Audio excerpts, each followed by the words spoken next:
Bismillahirrahmanirrahim. Assalamualaikum warahmatullahi wabarakatuh. Jumpa lagi dengan saya di Abil Maiwa Channel.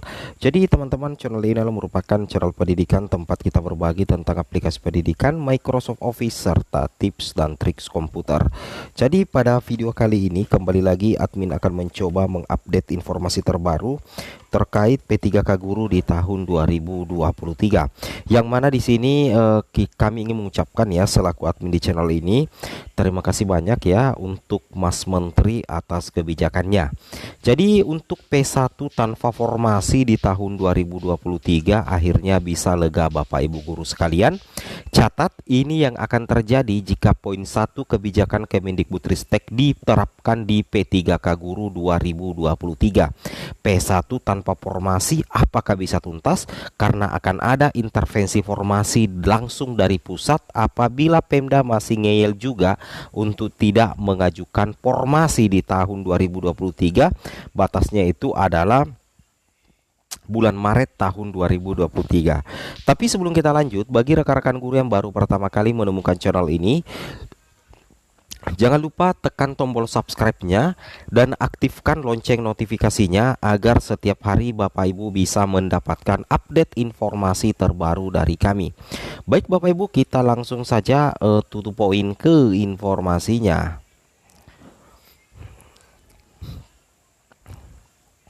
Jadi Bapak Ibu perlu memahami ya bahwasanya salah satu kabar gembira langsung dari Mas Nadiem Makarim ya untuk P1 tanpa formasi di tahun 2023 itu karena adanya kepastian terkait campur tangan langsung pemerintah pusat ketika Pemda mengajukan formasi di bulan Maret tahun 2023 tidak sesuai dengan kebutuhan yang ada di instansinya, maka secara otomatis nantinya pemerintah pusat yang akan melengkapi formasi tersebut. Nah, ini masuk dalam poin pertama kebijakan Kemendikbudristek di P3K Guru tahun 2023 dan sudah diperkuat dengan adanya restu dari Presiden Joko Widodo, dan ini langsung sudah diutarakan langsung oleh Mas Nadiem 1 bulan yang lalu kalau tidak salah di Hari Guru Nasional dan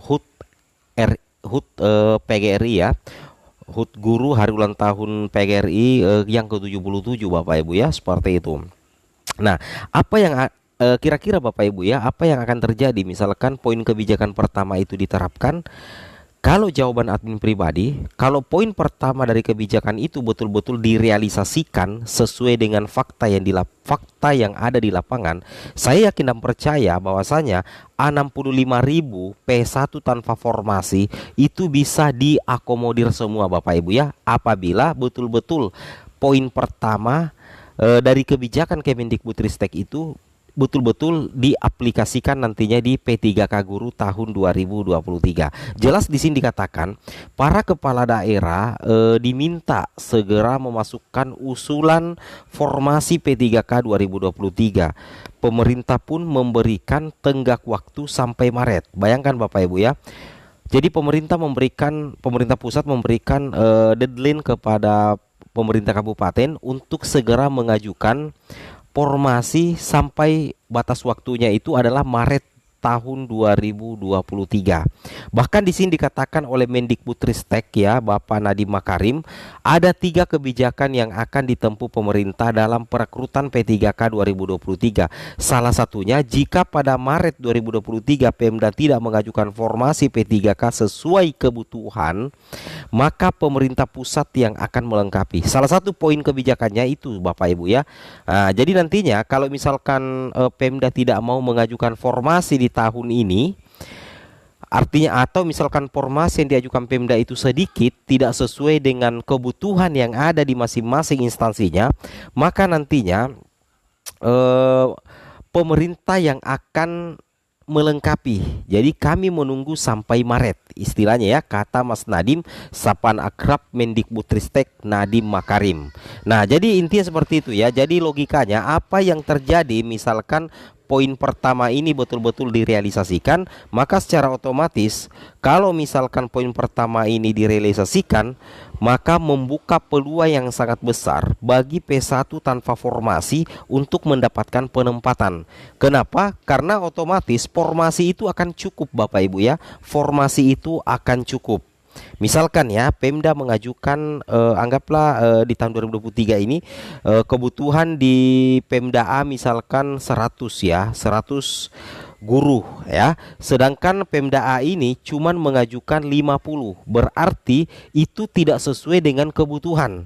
Nah, kalau kejadiannya seperti itu, maka pemerintah pusat berhak untuk melengkapi. Berarti 50 yang diajukan Pemda, maka nantinya pemerintah pusat akan melengkapi menjadi 100 dengan menambahkan 50 formasi untuk Pemda A. Kalau kejadian seperti itu, kalau misalkan guru lulus PG-nya 30, maka sangat berpotensi untuk terangkat semua atau lolos semua menjadi ASN P3K. Sebenarnya kebijakan poin pertama ini itu menjadi salah satu strategi dari Mas Nadiem, strategi dari Kemendikbudristek untuk menuntaskan guru honorer di tahun 2023, terutama prioritas 1 tanpa formasi. Nah, jadi seperti itu ya.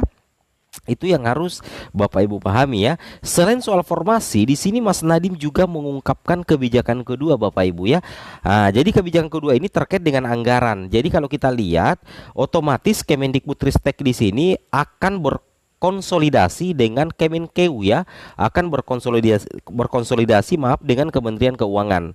Nah, apa yang dibahas di dalamnya? Anggaran terkait P3K itu akan dibuat spesifik ya, akan dibuat spesifik sehingga nantinya anggaran P3K itu tidak bisa digunakan untuk membiayai bidang-bidang lain, bahkan bidang pendidikan sekalipun.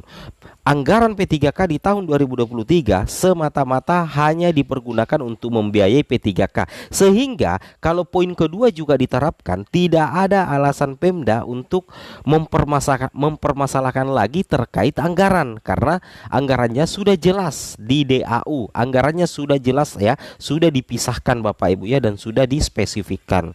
Itu yang harus Bapak Ibu cermati dan Bapak Ibu pahami ya, seperti itu.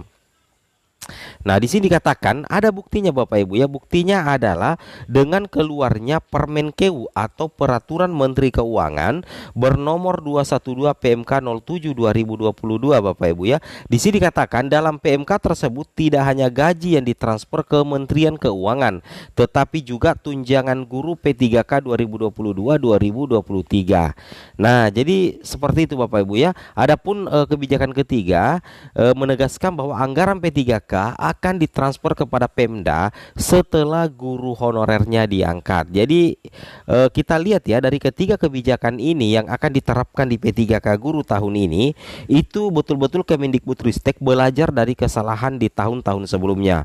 Kesalahan utama Kemendikbudristek di tahun sebelumnya itu karena banyaknya menumpuknya P1 tanpa formasi yang belum tuntas sampai 2 tahun terakhir ini. Sehingga dengan adanya 3 kebijakan ini diharapkan seluruh P1 tanpa formasi bisa tuntas di tahun 2023 Bapak Ibu ya. Karena yang menjadi persoalan penuntasan guru honorer selama 2 tahun terakhir itu ada 2, terkait formasi dan yang kedua adalah terkait anggaran. Dan dari ketiga kebijakan ini sudah mengcover 2 permasalahan itu tadi. Jadi kalau misalkan Kemendikbudristek betul-betul melaksanakan 3 kebijakan ini, apalagi sudah direstui oleh Presiden, maka saya yakin ya P1 semuanya itu bisa dituntaskan. Amin ya, mudah-mudahan saja seperti itu. Itu yang harus Bapak Ibu pahami. Nah, di sini Bapak Ibu bisa memperhatikan ya, ini adalah slide dari Kemendikbudristek pada saat berkonsolidasi dengan Kemenpan RB. Di sini dikatakan tahun 2023 Bapak Ibu, Kemendikbudristek telah menghitung kebutuhan guru ya. Jadi untuk tahun 2023 ini ada sekitar 662.919 guru P3K. Nah, inilah kebutuhan nasional Bapak Ibu ya untuk guru. Jadi seluruh Pemda yang ada di Indonesia diharapkan bisa mengcover ke 662.919. Inilah yang mau dituntaskan ya. Jadi Pemda diharapkan bisa memenuhi seluruh kuota nasional ini. Nah, kalau misalkan 662.919 betul-betul dipenuhi oleh Pemda, maka saya yakin ya guru honorer bisa tuntas tahun ini. Jadi intinya di sini kami mendorong pemerintah daerah untuk mengajukan formasi guru sebesar 100% kebutuhan. Anggaran gaji dan tunjangan melekat pada guru P3K telah menjadi bagian dari transfer daerah. Nah, seperti itu Bapak Ibu ya, itu yang harus Bapak Ibu pahami. Kemudian kita lanjut lagi di sini ya. Inilah buktinya Bapak Ibu ya. Kabar gembira untuk guru pejuang P3K. Ini langsung diposting di fanbase-nya Mas Nadim ya. Fanbase Mas Menteri. 3 paket kebijakan pemenuhan guru P3K. 1, 2, dan 3. Saya rasa Bapak Ibu ya silakan dibaca. Ini kami sudah jelaskan berulang kali Bapak Ibu ya. Itu yang harus Bapak Ibu pahami ya. Oke. Kemudian fakta lain dari Kemenkeu yaitu Kementerian Keuangan itu langsung mengeluarkan Permenkeu nomor 212 PMK 07 2022 untuk mengawal terkait pembiayaan anggaran untuk P3K. Jadi dengan adanya peraturan ini maka tidak ada alasan lagi ya untuk Pemda untuk tidak menuntaskan guru honorer di masing-masing instansinya. Di sini sangat jelas ya dikatakan bahwasanya rincian jumlah formasi P3K tahun 2023 ini sudah jelas ya, bahkan di sini ada daerahnya ya, daerahnya kemudian jumlah formasi P3K dari guru, tenaga kesehatan, teknis, kemudian bahkan sudah ada bagian DAU penggajian formasi P3K. Nah, Bapak Ibu silakan baca ya. Saya rasa sudah cukup jelas ya apa yang kami sampaikan. Sedangkan bagi P1 tanpa formasi ya, meskipun ini sudah ada 3 kebijakan, tetapi kalau data Bapak Ibu bermasalah itu tentunya tidak baik juga ya. Kenapa? Karena untuk P3K 2022 2023 untuk P1 P2 P3 itu databasenya Bapak Ibu itu sebenarnya sudah dikunci ya. Saya ulangi, databasenya Bapak Ibu itu sebenarnya sudah dikunci. Itu yang harus Bapak Ibu pahami. Oke, mungkin cukup sampai di sini informasinya. Lebih dan kurangnya mohon dimaafkan. Semoga bermanfaat. Assalamualaikum warahmatullahi wabarakatuh.